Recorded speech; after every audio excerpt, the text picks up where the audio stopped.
Hi guys, Arnie about here. Welcome to another episode of The Hunter's Mindset, or how to become an A player in life, in your business, and everything that you try. And we are at episode 5, and I want to just give a quick recap of what we went through. Basically, in episode 2, we talked about trauma, and episode 3, we said, gave some tips on how to unfuck yourself and how to fix your negative mindsets. And now it's actually time to get practical. We're going to go through some tactical tips and put everything that we've learned together, and we're going to use that to build a better future for ourselves. So let's talk about goal setting, planning, and most importantly, on how to execute on those goals and plans.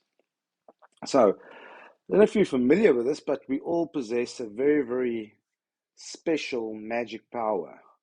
And this is a secret and a power that we've had for thousands and thousands of years.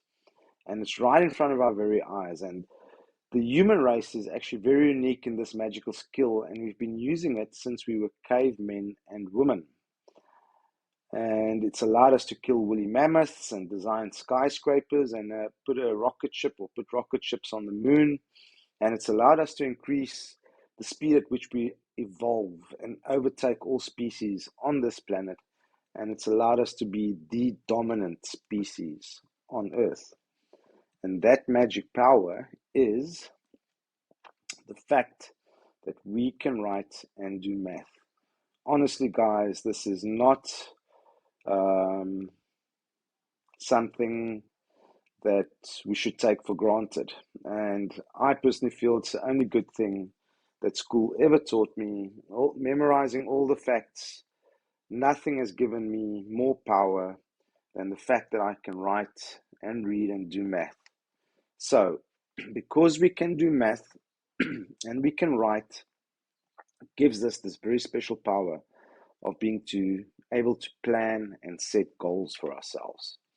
And you might ask, how could that be a magic power? So many studies have been done about planning and setting goals and writing down your goals. Dr. Gail Matthews from the Dominican University is cited to support the effectiveness of writing down goals. In her study, Matthews found that individuals who wrote down their goals and shared them with friends were 33% more successful in achieving them compared to those who merely formulated these goals in their mind. 33% more successful if you write them down.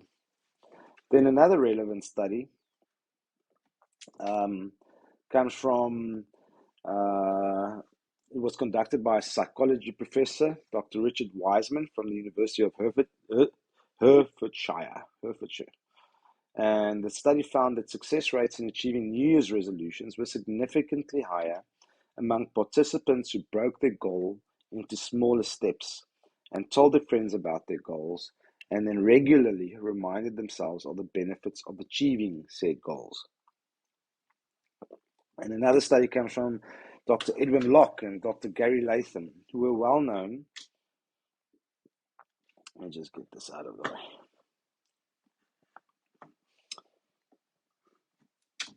Who were well known for their work on goal setting theory. And their research has shown that specific and challenging goals lead to higher performance than easy or vague goals.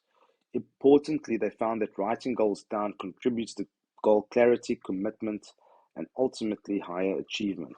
And as the old adage goes, those who fail to plan to fail.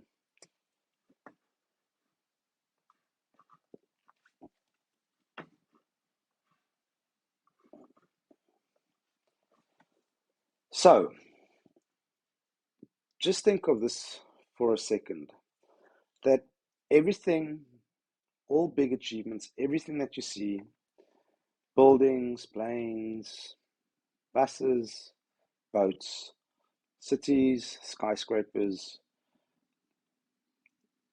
all big achievements basically started as an idea in somebody's head.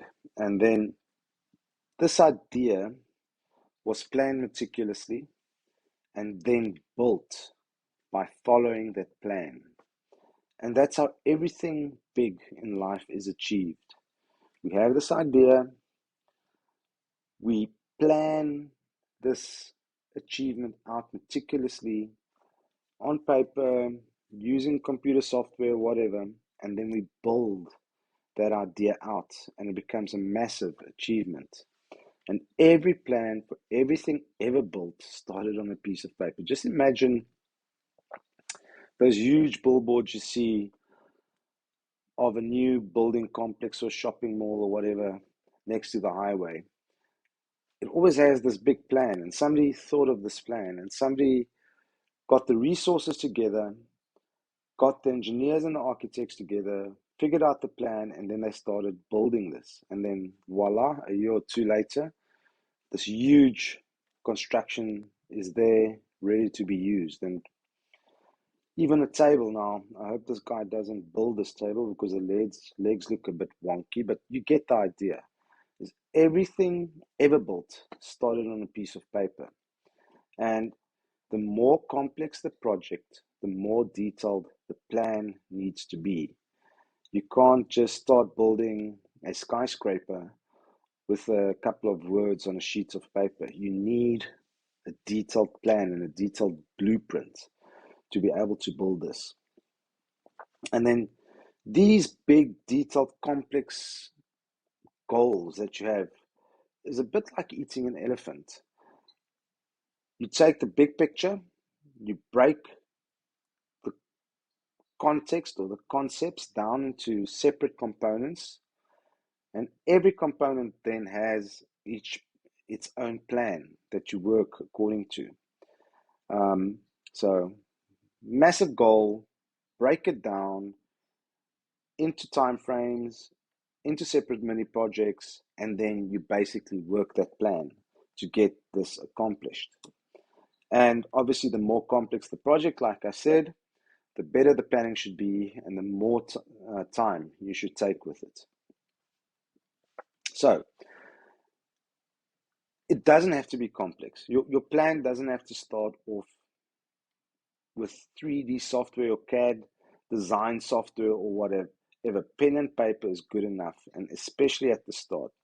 Keep it simple, stupid. And if you have a look at the plans that I have here, little moleskin, jot the ideas down, jot the budgets down, tick them off as you do them. And this is a fantastic start to a complex project.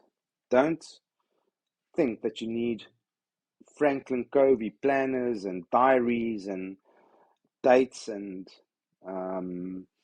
all this complex software, Monday.com or Trello boards or whatever.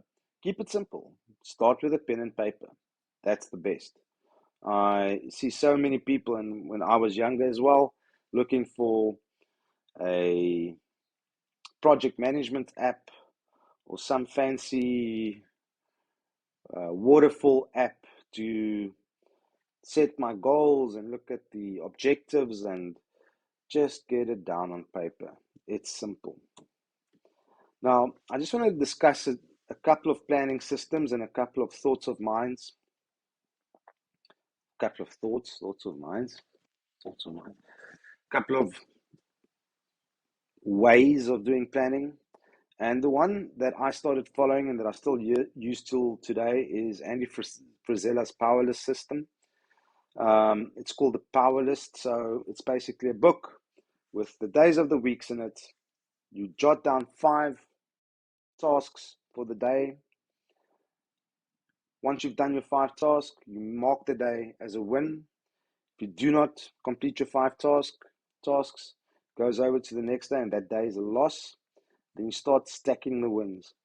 If you have more wins than losses in the week, the week is a win. And if the weeks are wins, the months becomes wins. And if the months are wins, your year's a win. And he says, once you've done your 5 tasks, that's it. Your day is done. You don't need to go on. You finished. If that's done by 10 o'clock, day done. You've won. You've won the day. Go home, do what you want. The rest of the day is up to you. Just get those 5 critical list items done per day, and you will win the day, and you will win in your life. And I like the system. I still use it to today in my little moleskin daily planner.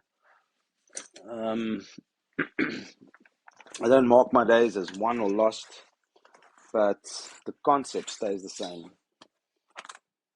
Just list your items. Sometimes I list more than 5.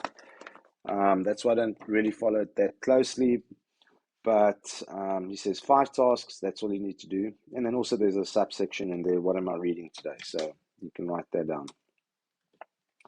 The next one I started using was Alex Charfin's, I call it the GWITN, and we have this little acronym in techCONNECT, Gorillas Walk in the Night. And what the GWITN stands for is you say what are you grateful for the day. You start in the mornings, and what are you grateful for? How did you win yesterday? What are your intentions for the day? Then you put your to-do list down, and then you mention the noise in your life. So it's a very, very good thing to start off your day by mentioning what you're grateful for. And usually I go back to the previous day's to-do list and see what I did and mention. Sometimes it's just very basic things like I'm grateful for my family or my team or my health. But if you start the day with gratitude, it becomes a really positive day. And then the wins that you had the previous day,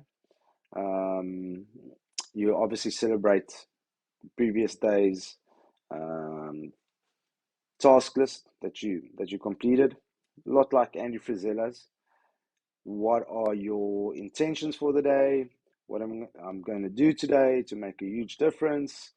Good to mention that. And then you've got your to-do list items. And then noise. What noise are you experiencing in your life? And noise sometimes is things that you can't do anything about. Noise is things that are distracting. Noise are things that bother you.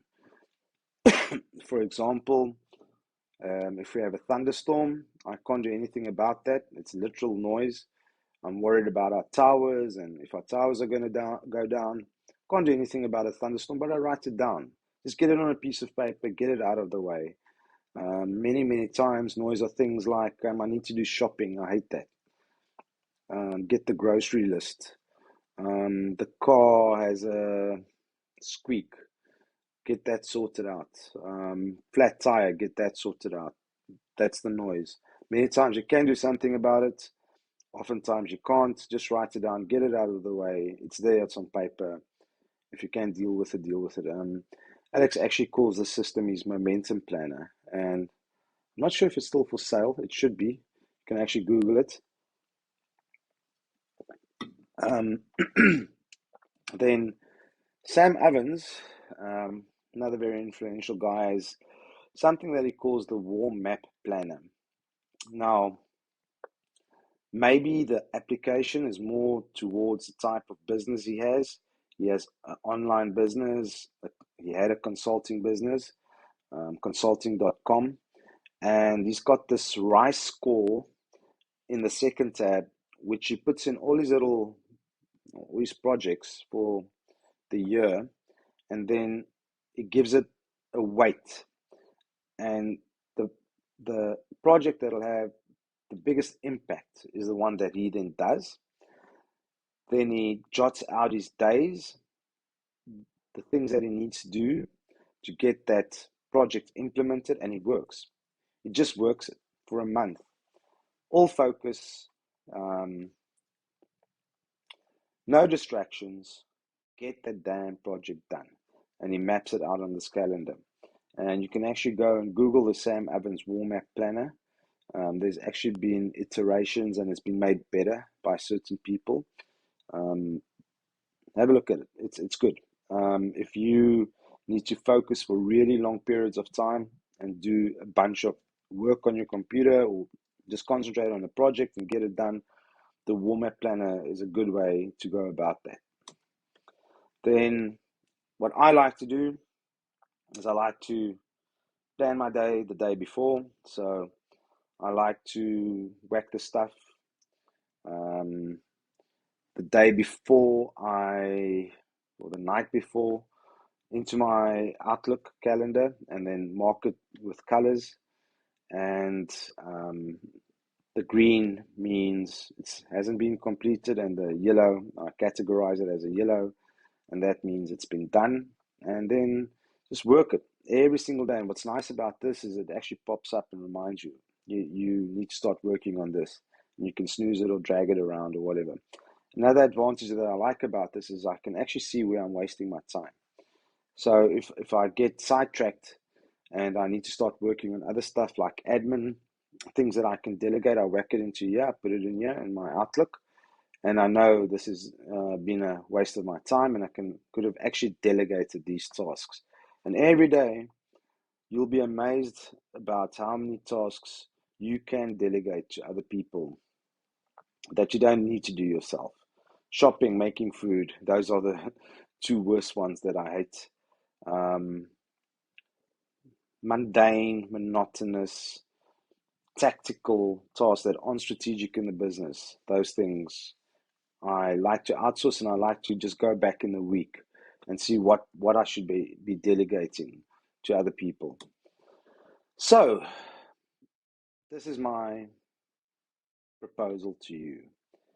Start using this little moleskin book of spells of yours and create a magical life. And all that I'm trying to symbolize here is my planning starts in a moleskin.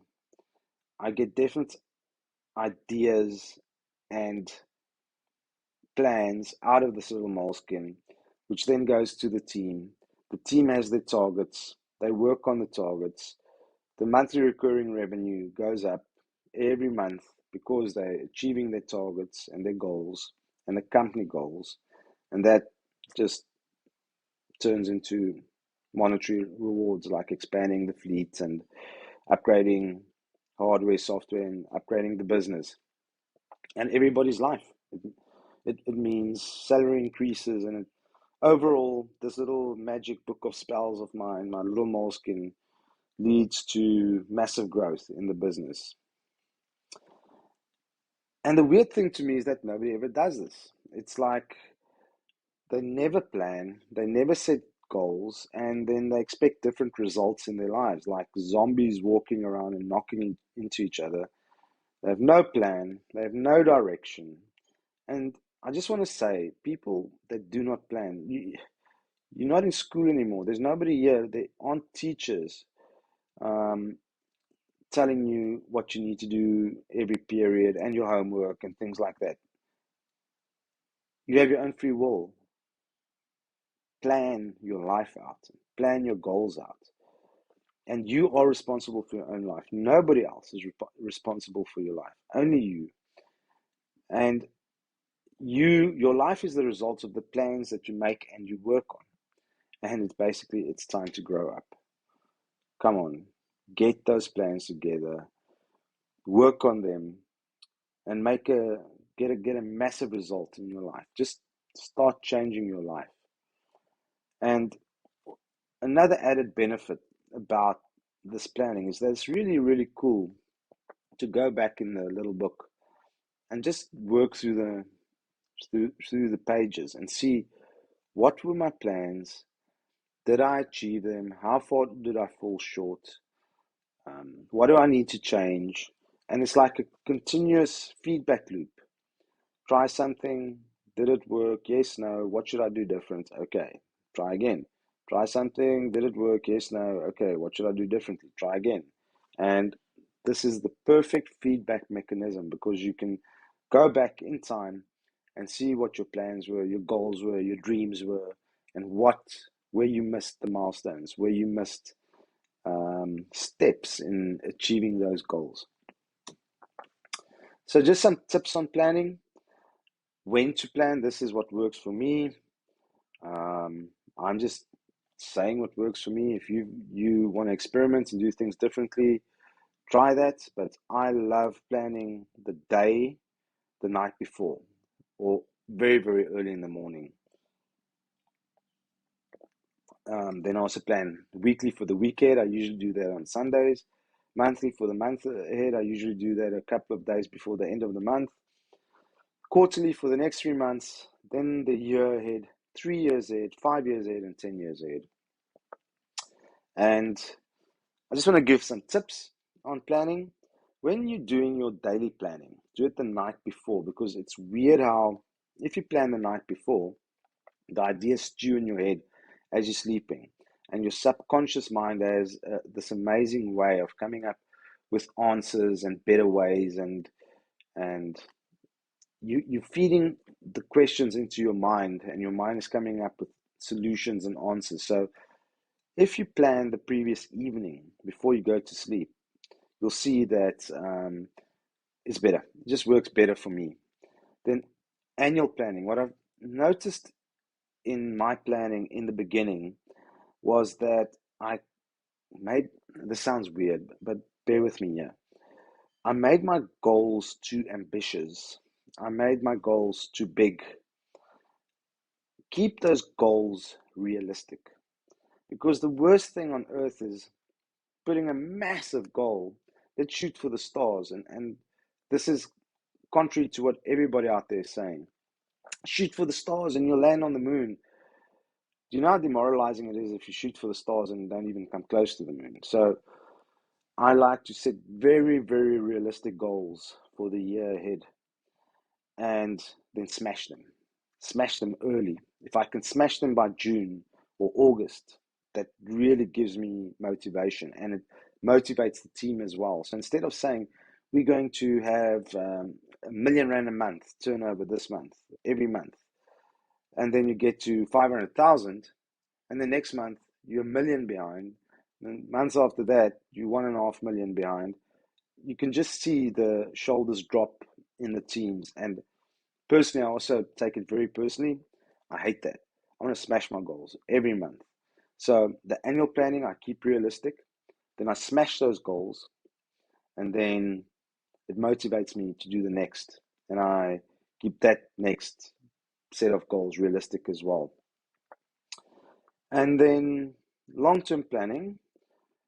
The long-term planning is not a checklist. It's like an ever-changing template. And I like doing the long-term planning in Word or in Google Docs, because I copy and paste vision boards and pictures and spreadsheets, and I love just continuously reading that in the mornings and updating it. So to me, that's like a evolving thing, and that's fine. Your long-term goals can evolve and change as you get new ideas and as you get new methodologies and tips and tricks and things. Whack it into that Word document, and yeah. So this is how my long-term planning looks. I use all kinds of images and diagrams and text and whatever, and like I said, this document's always evolving and being updated and adding to it, and maybe deleting some stuff which isn't relevant anymore. And then basically what I'm just trying to achieve here is make this crystallize this long-term plan in my brain by using all these different inputs and pictures and things, and make it as clear and as solid in my mind as possible. And the more clear the picture becomes, the weird thing that happens is that life, karma, whatever, just helps you achieve that goal bit as you were foreseeing it. So a stupid example is in 2020, I had a goal, wrote it down. I wanted a new bakkie for myself and my wife, and I wrote the idea down, the model number, the engine capacity, that it should be a 4x4, a double cab, etc. And that's it. And maybe once a month I would go back into the beginning of the book and just look at that goal again. And I had all kinds of other goals as well, like having a BMI or a fat percentage of like 8%. But I just wrote it down, and I didn't really plan it out well like this with pictures and plans and diagrams and things like that. And it was vague in my mind, and I got a vague uh, solution. So I got the bucky, 4 years older than I wanted, um, but dinged and bashed up, but worn out, like the plan, the vision was all faded and washed out and wasn't really what I wanted. And then the next time I really went and concentrated on it, even the leather stitching on the steering wheel and on the seats, and I saw the exact radio and the smell of the fresh leather. Bonk, got it. That's exactly what I wanted, and it's exactly what I got. The moment I saw the car, I knew it. That's the car I want, and I went for it, and crystal clear vision, perfect results. So use this as like a vision board, your Word document, whatever, however you want to do it. I see many of my staff actually put it on their desktops, have like a vision board on their desktops. That works. Just have it in front of you. Weird story. I always wanted a six-pack, so I actually had a photo of a guy with a six-pack on my phone that I could look at. Six-pack. This is what I need. This is what I want. Didn't go down too well with our farming clients. They obviously thought something weird about me. But so I removed that off the phone. But did get my six-pack, so it worked. Okay, so you're going to tell me, but this seems like a hell of a lot of work and planning, and isn't this just a massive waste of time? On that point, I just want to mention something. Are you ever bored?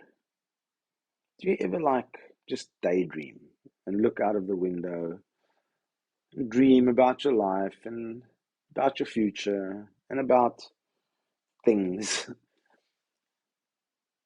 And if not, why not? Are you afraid of being bored? I notice it. Everybody's stuck in front of a screen, looking at a screen, responding to pop-ups and notifications and bings and bleeps on your phone and emails, and honestly, that's a massive, massive waste of your time, because every time you start going down a rabbit hole, every time you start following a link which takes you to a YouTube video, which takes you to a TikTok video, and all of a sudden 3 hours of your day is gone. Daydreaming is not a sin. Daydreaming is not wrong. The best minds on earth used to daydream, still daydream to this day. And daydreaming and planning is a way of organizing your thoughts and visualizing your future and crystallizing your future. That's why meditation is so important. Just that 20, 30 minutes of taking time and figuring out and getting things crystal clear in your head. For some other weird quantum physical reason, has much more effect and a much larger effect on your life than just following all these YouTubes and links and things in your life. And I swear these devices, these electronic devices, are just a trap. So just get rid of everything. Unsubscribe from all the mailing lists. Remove the notifications. Disable them. But let's get back to the point. When I do my monthly planning, which usually takes me 1 to 2 hours, I then break that monthly planning down to weekly. And the weekly planning normally takes me every week about 15 to 20 minutes. And that I break down again. Let me just get rid of this into like daily planning. And that takes me another 5 to 10 minutes. So you'll be spending maximum 4 hours a month on your planning. And for the results that you're going to get, that's nothing. Honestly, it's nothing. Even my annual planning, when I do the planning for the year, I usually do it with a team or with somebody, and never more than an hour or two that we spend on that. Totally worth it. So, what happens when you stop planning? And remember that emotional and um, performance graph that I showed with all the peaks and troughs. The moment that you stop planning, you'll see the old pattern repeating itself. You'll have good performance, bad performance, money in the bank, no money in the bank. Goals will be achieved and your goals will not be achieved. And that's all down to how well you plan. And what we want to do is we want to get rid of these little trials that we have. They could be big trials in your life, and make the peaks the new standard. And this is what planning helps you do. Your trials go higher and become peaks, and then the peak becomes your new trial, and that becomes your new standard. So where it used to be, yeah, it goes up, now it's your new standard, and you stick to that standard and up, and you'll see this growth line of yours will just hockey stick. Instead of just going linear like that, it'll start going like that because your new standard has been established because you've planned your life, you've planned your achievements, you've got your goals, and you're working on them. And that's what we want to achieve. So let's talk about some missing ingredients.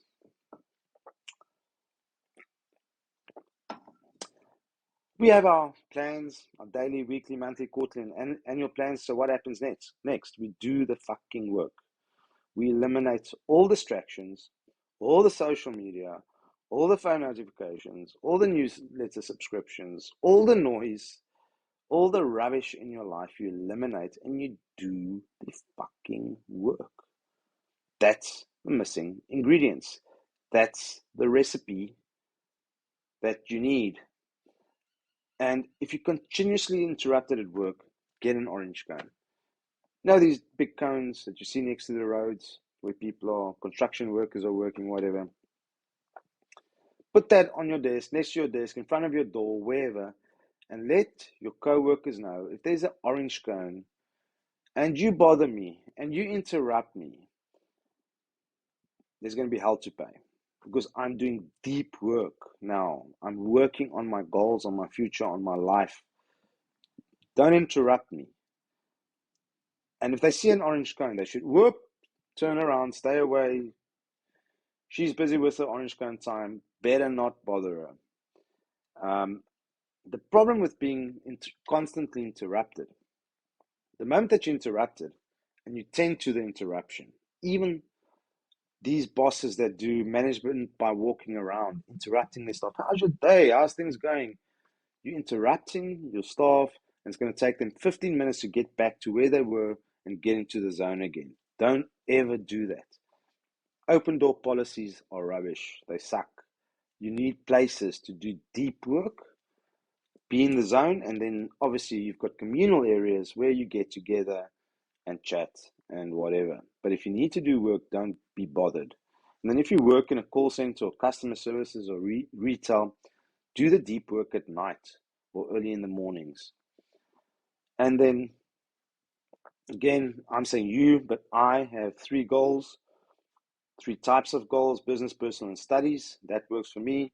What works for you? I always have 3 things that I'm working on continuously, and those are business goals, personal goals, study goals. Business goals, turnover goals, for example, lead acquirement goals, client acquisition, how many, uh, what's our closing ratios, things like that. How do I make that better and better? And then personal goals are usually things like fitness goals, sleep goals, dietary goals, and the fact that I'm not mentioning family years, don't get me wrong. family is really, really, really, really important to me. Probably my very first priority in life, but I try to integrate them into my goals. Currently not doing a fantastic job, and I honestly regularly apologize to my family, but hopefully they'll understand that what I'm working for is for the greater good. And then study goals. Always be studying. There's a saying, always be closing. Mine is ABS, always be studying, always be studying. Always have a new book in handy that you're reading at the moment. Sam Walton, Made in America, fantastic book. Read that. Sam Walton, um, brilliant businessman. And Walmart is still doing more in turnover than Amazon if you look at the retail side of things. Um, Always have an audiobook that if you aren't able to read, you can actually listen to. And then I like to listen to online courses and CEO interviews. So always be studying. Then multitasking. Let's quickly get to this. Do you think that you're going to multitask your way to your goals? You cannot. Multitasking is rubbish. It's a concept that is misleading. You cannot multitask. Your brain is not built to do more than one thing at a time. So schedule out a block of time and do the work with no interruptions. And like I said, beware of the rabbit holes of life, like social media and email and phone calls, etc. Put your phone off when you're doing your deep work. If somebody really needs to get hold of you, they will. But usually my phone is in a drawer somewhere as I'm doing the deep work. Yeah. And then is it rude to tell people not to interrupt you? Just ask them nicely. It takes me 15 minutes to get back in the zone if I'm interrupted. Just ask them nicely. Look, I need 2 hours. Please handle the phone calls. Please help me out here. And next time I'll help you out. So multitasking is a myth. Busy people don't get big things done. There's a difference between tactical and strategic work. Looking busy and actually doing strategic, long-term stuff that's going to make a massive difference in your life. Big difference. So, my challenge to you is create your own future with your book of spells, your goals, and your plans and your big ideas that you have. Write it down, plan your life, and work your ass off to get it done. And don't lose focus. Get rid of all the distractions and the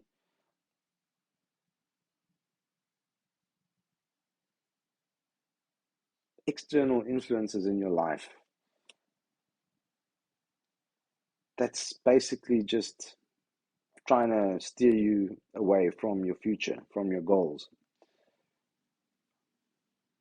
Remove the apps that you don't need. Unsubscribe from the newsletters. Focus. Do the deep work that you need to do.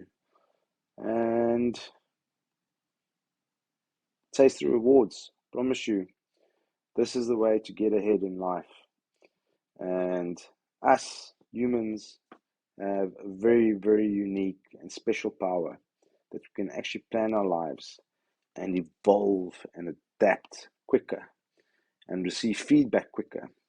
Instead of waiting millions and millions of years to adapt and have survival of the fittest, we've got brains that allows us to do that.